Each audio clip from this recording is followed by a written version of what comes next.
Bonjour à tous et bienvenue dans cette nouvelle vidéo. Alors il y a à peu près un an de ça, on avait fait une vidéo sur le contrôle technique 2018 qui devait arriver courant mai.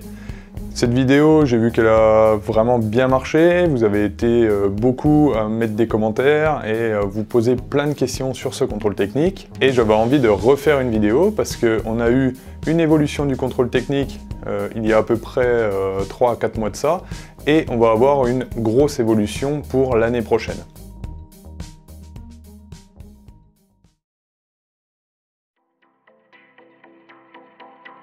Et oui, beaucoup de personnes ne le savent pas, mais le 1er octobre 2018, il y a eu une évolution du contrôle technique.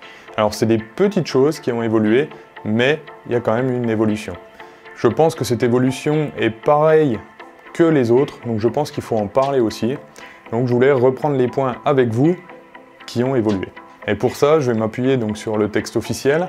Donc je l'ai pris directement sur le téléphone à la place d'avoir, je ne sais pas si vous vous rappelez, sur la première vidéo, j'avais une liasse de feuilles.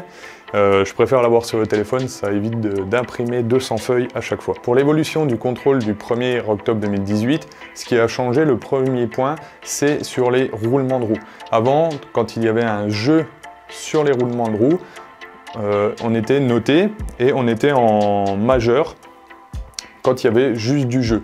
Maintenant, ils considèrent qu'il va y avoir le jeu ou le bruit. Donc, pas forcément du jeu sur la roue, mais simplement un bruit sur la roue qui pourrait amener à dire que c'est le roulement pourra vous faire passer en défaut majeur. Donc le défaut majeur, je le rappelle, c'est 2 mois pour la contre-visite. Ensuite, le même point sur le roulement de roue, donc on avait le jeu excessif, mais qui va entraîner en fait une destruction du roulement avec un risque vraiment très élevé. Donc là, ils ont rajouté le jeu et en plus le bruit. À chaque fois, en fait, ils ont rajouté ce bruit sur les roulements de roue. Donc s'il y a vraiment risque de détérioration et risque de danger, un grand danger imminent, là, vous passez en critique. Donc là, vous êtes, bien sûr, voiture immobilisée dans les 24 heures. Le deuxième point que l'on a en évolution, ça va être au niveau des pneumatiques. Avant, on avait pneumatiques gravement endommagés ou entaillés. Donc là, c'est un défaut majeur, ce qui est normal parce que, voilà, c'est quand même... il y a quand même un risque pour les pneus, quoi, que ça éclate et que vous ayez un accident. Donc ils ont rajouté pneumatiques gravement endommagés, entaillés ou montage inadapté. Donc ils ont rajouté le montage inadapté. Je vois pas trop ce qu'il peut y avoir dans le montage inadapté. Est-ce qu'ils prennent en compte maintenant les tailles des roues? Est-ce que là, je ne sais pas du tout. Mais voilà, dès qu'on va pouvoir toucher au montage inadapté des pneus, eh ben, on passera aussi sur un défaut majeur. Pour le troisième point, on est toujours sur les pneumatiques. Avant, on avait simplement l'usure anormale. Maintenant, on va avoir l'usure anormale et en plus, il va y avoir la présence d'un corps étranger dans le pneumatique. Et ça, on est toujours sur un défaut mineur. Donc défaut mineur, c'est juste noté sur le contrôle technique. Alors ça, faites attention aussi. Regardez un coup vos pneus, parce que c'est vrai que ça peut arriver où on a simplement une vis dans le pneu, il peut ne pas y avoir de crevaison, ça se tient. On va juste remettre de l'air un peu de temps en temps, mais rien de grave. Ça, maintenant, ça va être noté sur le contrôle technique. Le point suivant, ça va être sur les ouvrants. Ils avaient regroupé un point qui s'appelait « Un ouvrant ne s'ouvre ou ne se ferme pas correctement ». Ça, c'était un défaut majeur. Et en fait, ils ont fait plusieurs lignes pour ça. Donc le premier, c'est un ouvrant est susceptible de s'ouvrir inopinément ou ne reste pas fermé. On est en défaut majeur. Détérioration, défaut mineur. Détérioration susceptible de provoquer des blessures, défaut majeur. Et ouvrant, charnière, serrure ou gâche manquant ou mal fixé, défaut majeur. Voilà, ils ont voulu, je pense, essayer de décortiquer un peu tous les points qu'il pouvait y avoir sur les ouvrants. Et en dernier point, on a une chose qui s'est rajoutée, c'est la mesure d'opacité légèrement instable. En fait, on faisait en septembre donc la mesure d'opacité, mais quand on voyait les valeurs qui bougeaient un petit peu, qui n'étaient vraiment pas rectilignes, on va dire, on avait un défaut mineur. Donc c'était juste noté sur la fiche du contrôle technique. Voilà pour les points du contrôle technique de octobre 2018. Donc vous voyez qu'il y a certaines choses en plus à faire. On reste quand même sur des petites choses, on n'est pas sur de la grosse mécanique où on va avoir des gros problèmes. Donc moi, pour moi, je pense que quelqu'un qui est toujours pareil, qui entretient sa voiture, il n'y aura pas de soucis.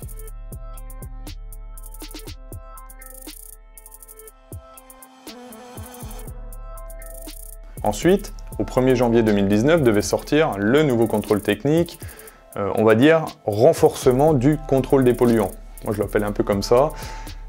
Mais suite aux manifestations des Gilets jaunes, alors le président avait dit qu'il repoussait le contrôle technique à juillet 2019 et ensuite il avait été annulé. Alors moi je suivais ça sur le site de l'UTAC, parce que eux ont les documents à jour et il était marqué en gros abrogé.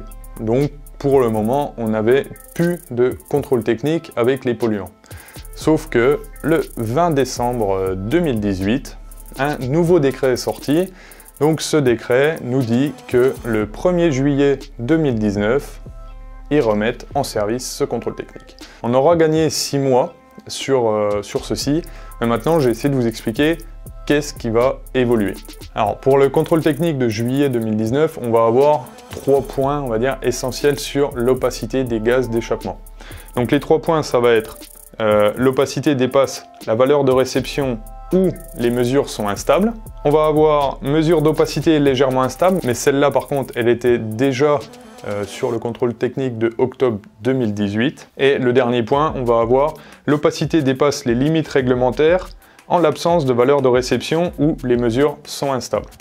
Donc celle-là, le dernier point, c'est un point majeur. La mesure d'opacité légèrement instable, c'est du mineur. Et l'opacité dépasse la valeur de réception où les mesures sont instables, c'est du majeur. Donc vous voyez que voilà, on aura quand même les 2 mois pour entretenir sa voiture si toutefois on a un défaut majeur. Alors, je voulais expliquer sur le point des valeurs réglementaires. Vous avez 2 catégories qui vont passer dans ce contrôle technique 2019. Le premier, ça va être ce que moi j'utilise, donc les véhicules anciens. Les véhicules anciens, c'est en moyenne, hein, je dis si j'ai bien compris, parce que c'est pareil, c'est pas simple à décortiquer tout ça, c'est avant 2005.